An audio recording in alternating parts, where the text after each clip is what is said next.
त्यासाठी काय? पुढचा साहेब, आपण सगळे प्रश्न एकदम घेऊन मग आपण ऍड्रेस करा. सगळे प्रश्न एकदम घ्या. पुढचे प्रश्न. नमस्कार साहेब, मी लेशपाल जवळगे.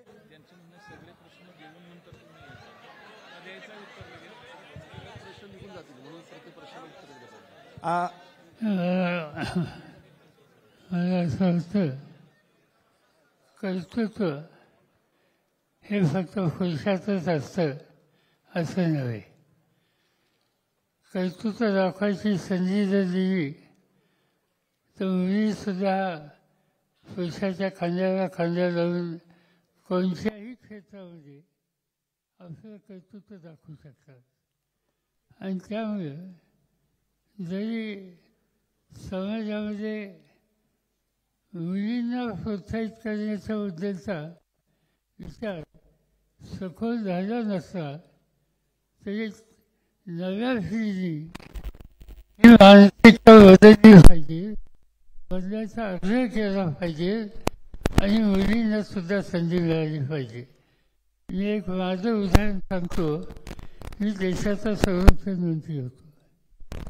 एक दिवशी मला अमेरिकेत जावं लागलं. अमेरिकेला गेल्याच्या नंतर एक पद्धत अशी आहे की संरक्षण मंत्री कोणत्याही देशात जातो, विमान त्याचं उतरलं की त्याला एक सॉलिड दिला जातो, त्याच्यासमोर एक फळेज असते. आणि अमेरिकेत आणि मलेशियाला या दोन देशात मी पाहिलं की मी विमानातनं उतरल्याच्या नंतर मला जो सलाम दिला तो महिला अधिकाऱ्यांनी दिला. ते झाल्याच्या नंतर मी परत आल्यावर आमच्या आर्मी, नेव्ही, एअरफोर्स या तिघांच्या प्रमुखांची बैठक बोलवली आणि त्यांना मी म्हणलं की जगामध्ये मुली सैन्य दलात आहेत, हवाई दलात आहेत, नौसेनेमध्ये आहेत, आपल्या देशामध्ये का नाही? या तिघांनी सांगितलं हे शक्य नाही, मुलींना झेपणार नाही. पुन्हा एकदा बैठक बोलवली. त्यांचं उत्तर तिघांचं हेच होतं. पुन्हा एकदा एका महिन्याने मी बैठक बोलवली तरी त्यांचं उत्तर तेच होतं. ती बैठक सांगताना मी त्यांना सांगितलं लोकांनी मला संरक्षण मंत्री म्हणून माझ्यावर जबाबदारी टाकली. 3दा मी तुमचं म्हणणं ऐकलं. आता या खात्याचा मंत्री म्हणून माझा निर्णय मी तुम्हाला सांगतो की इथं पुढं आर्मी, नेव्ही, एअरफोर्समध्ये 10% त्याची मुली असतील आणि ते प्रमाण हळूहळू वाढवायचं. आणि आज तुम्ही 15 ऑगस्टला बघितलं तर भारताची जी परेड असते त्या परेडचं नेतृत्व मुली करतात. एवढंच नव्हे की या देशामध्ये सीमेवर देशाच्या सीमेचं रक्षण करण्याच्यासाठी जी लढाऊ विमानं आहेत ती विमानं चालवायचं कामसुद्धा आपल्या मुली करतात. याचा अर्थ कर्तृत्व हे त्या ठिकाणी आहे. संधी दिली पाहिजे, मानसिकता बदलली पाहिजे. पुढचं मुलं प्रश्न विचारतायत. नमस्कार साहेब. हॅलो, नमस्ते. मी ॲडव्होकेट प्राजक्ता पवार. नमस्ते, मी ॲडव्होकेट प्राजक्ता पवार. मी एक प्रॅक्टिसिंग वकील आहे. तर माझा प्रश्न असा होता की बॉम्बे हायकोर्टचा बेंच जर पुण्यात झाला तर नवीन वकिलांना न्याय मिळेल, तर ते होऊ शकतं का? नमस्कार साहेब. साहेब, मी लेशपाल जवळगे, माढा तालुक्यातील आहे.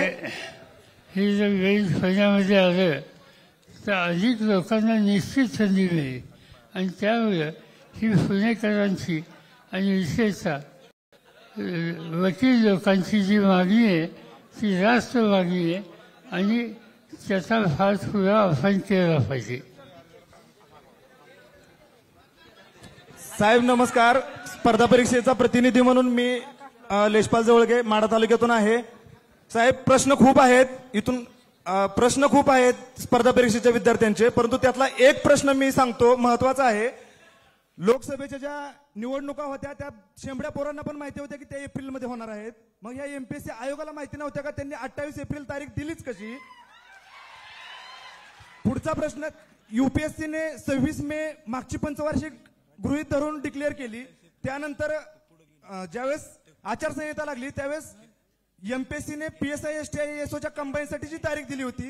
30 तारीख मुद्दामून त्यांनी एमपीएससीला गृहीत न धरता 16 जून ही डिक्लेअर केली.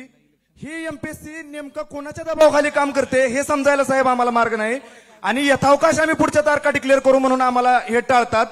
जर आम्हाला हे असंच दुर्लक्षित करणार असेल, साहेब समोर बसलेल्या प्रत्येक विद्यार्थिनीनं आणि विद्यार्थिनीनं इतिहास वाचलाय, भारताचं राजकारण यांना कळतं, अर्थकारण कळतं. यांनी जेवढा गांधी कोळून पिलाय तेवढाच भगतसिंग सुद्धा कोळून पिलाय. जर हे आम्हाला असंच दुर्लक्षित करणार असेल तर आमच्यातला भगतसिंग जागा होईल आणि तो यांना सोसणार नाही. हा मेसेज आमचा त्यांच्यापर्यंत पोहोचवा. धन्यवाद. निवडणुकीच्या तारखा निवडणूक आयोग ठरवतं. ते ठरवत असताना अपेक्षा अशी आहे की त्यांनी सगळ्या प्रश्नांचा विचार केला पाहिजे. आज विशेषतः नवी पिढी जी आहे ती 2 वर्ष कष्ट करून अभ्यास करून स्वतःची तयारी करतात. त्यांना मूळ गाव सोडून पुणे शहर असो, दिल्ली असो, अशी काही महत्त्वाच्या शहरांच्यामध्ये क्लासेस आणि बाकीची सुविधा असल्यामुळं जावं लागतं. ते खर्चिक असतं, घरच्यांच्यावर तो आर्थिक ओझा असतो. पण आपला मुलगा पुढे कुठे यशस्वी होईल म्हणून पालक त्रास सहन करून सुद्धा त्याच्यासाठी हे खर्च करायला तयारी ठेवतात. आणि अशी तयारी करून मुलं या ठिकाणी आली आणि त्यांचा अमुक महिन्यामध्ये त्या परीक्षा येतील आणि त्याच्यानंतर त्यांची सुटका होईल, हा जो त्यांच्या मनात विचार असतो, नेमका चुकीचा कार्यक्रम निवडणूक आयोगाच्याकडून ठरवल्या गेल्याच्या नंतर त्या सर्व मुलांचं जे कष्ट करून सामना करण्याची तयारी त्यांची असते ती मी वाया जाते असं म्हणत नाही, पण त्यांचे खर्च वाढतात, त्यांच्यामध्ये एक प्रकारचं नैराश्य येतं आणि त्यामुळं शहाणपणाने असे कार्यक्रम आखण्याची गरज आहे. आधीच अस्वस्थ असलेल्या तरुणांना आणखीन वेगळ्या दिशेला न्यायचं काम या यंत्रणेनं करू नये याबद्दलचा आग्रह तुमचा माझा सगळ्यांचा हा असणं आवश्यक आहे. या ठिकाणी प्रश्न विचारताना मी सर्वांना विनंती करतो की कमी शब्दात विचारा आणि तुम्ही व्यवस्थित तुमच्या तिथं माईक व्यवस्थित घेऊन थोडं पुढे येऊन विचारा, कारण इथं समजत नाहीये प्रश्न. नमस्कार आदरणीय साहेब, मी मीनाक्षी जावळे. एमपीएससी करणाऱ्या आणि खास करून PSI ची तयारी करणाऱ्या महाराष्ट्रातल्या संपूर्ण विद्यार्थिनींची प्रतिनिधी म्हणून या ठिकाणी मी उपस्थित आहे. सर, माझा प्रश्न आहे की MPSCने आतापर्यंत PSIच्या मुलींना जी शारीरिक चाचणी घेतली त्या शारीरिक चाचणीचा जो क्रायटेरिया होता तो अत्यंत जाचक स्वरूपाचा असताना देखील माझ्या भगिनींनी आणि मी त्या जाचक स्वरूपाच्या चाचणीची सुद्धा आम्ही तयारी ठेवली. परंतु MPSCच्या 2022च्या PSIचा रिझल्ट मुख्य परीक्षेचा लागला मार्चमध्ये. त्यानंतर 15 एप्रिल 2024 म्हणजे बरोबर 1 महिन्यानेच मुलींची शारीरिक चाचणीची तारीख वेळापत्रक जाहीर झालं. सर, ह्या एवढ्या जाचक स्वरूपाच्या ग्राउंडची तयारी आम्ही करत आहोत आणि त्याच्यासाठी आम्हाला फक्त 1 महिन्याचा अवधी मिळालेला आहे. आमच्या सर्व महाराष्ट्रातल्या PSIच्या भगिनींची एवढीच मागणी आहे आपल्याजवळ की आम्हाला वेळ वाढवून मिळावा शारीरिक चाचणीच्या तयारीसाठी. कारण पोलीस भरतीच्या मुलींच्या आणि आमच्यातल्या जेवढ्या अटी आहेत त्या आम्ही सर्व मान्य केल्या, पण तरी देखील आमच्या ह्याच भगिनी म्हणजे या ठिकाणी अत्यंत उत्साहाचं वातावरण जरी असलं तरी एक कोपरा मात्र अस्वस्थता आणि आम्हाला न्यायपूर्ण वागणुकीची अपेक्षा करण्यासाठी या ठिकाणी आम्ही उपस्थित आहोत. साहेब, ह्यासाठी आम्ही बरीचशी निवेदनं दिलेली आहेत. आमची फक्त मागणी आहे की आम्हाला वेळ वाढवून मिळावा शारीरिक चाचणीच्या तयारीसाठी. कारण आमच्या ग्राउंडला फक्त 8 दिवस बाकी आहेत आणि एवढ्या उन्हाळ्यामध्ये आम्ही दिवसभर 2 वेळा ग्राउंडवरती उतरतो. तुमची मागणी 100% बरोबर आहे. वेळ वाढून दिला पाहिजे थँक्यू सर. आणि मी एक जनरल तुम्हाला सांगतो. मी मगाशी आल्यापासून तुमचं सगळं ऐकतोय. याच्या आधी सुद्धा एकदा पुण्यामध्ये काही तुमच्यापैकी मुलांनी आंदोलन केलं होतं आणि मी सहज तिकडून जात होतो, मला कळलं आणि मी रात्री 11 वाजता 10 वाजता तिथं थांबलो. आणि त्याच्यानंतर राज्य सरकारची काही वाटाघाटी केल्या, काही बैठका केल्या, काही प्रश्न सुटले. पण अजूनही सुरुवात फायद्याच्या नंतर एक गोष्ट अतिशय गंभीर मला दिसते. अतिशय कष्ट करून पालक तुम्हाला उद्याच्या भवितव्याच्यासाठी इथं पाठवतात. तुम्ही इथं राहता, कष्ट करता, तयारी करता आणि या सगळ्या गोष्टीच्याकडे जी यंत्रणा आहे तिचा दृष्टिकोन शहाणपणाचा नाही. उदाहरणार्थ वाचायला असं मिळतं, फेरफार फुटले. फेरफार फुटणं हे काय गमत आहे.